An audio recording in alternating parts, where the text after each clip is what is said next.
Good morning সকলকে। তো চলো শুরু করা যাক আজকের ভিডিও। আজকে সকালে উঠে ফ্রেশ ট্রেশ হয়ে এখন আমি দইটা খাচ্ছি। তো সকালে আমি প্রতিদিন টক দই খাই, তারপরে এক্সারসাইজ করার পরে ভাতটাও খাওয়া হলো। তো এরপরে একটু কাজ ছিল, তো আজকে কিছু ফটো একজন দিয়ে গেছিলো, সেগুলো প্রিন্ট করব আর সেটাই অ্যালবাম বাঁধিয়ে দিতে হবে। তো সেই কাজটা করার জন্য আমি বাজারের দিকে গেছিলাম আজকে। তো এই কাজগুলো এখন কমই করি, তাও একজন বলছে তার জন্য এটা করছি।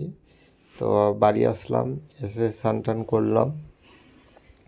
এরপরে দুপুরের প্রায় 2টো বেজে গেছিলো, খাওয়া দাওয়া কমপ্লিট হলো। তারপরে বিকেলের দিকে একটু ছাদে গেছিলাম। তো কিছুদিন থেকে বৃষ্টি হওয়ার জন্য যাওয়া হয়নি, তো আজকে গেলাম। বেশ সুন্দর পরিবেশটা ছিল।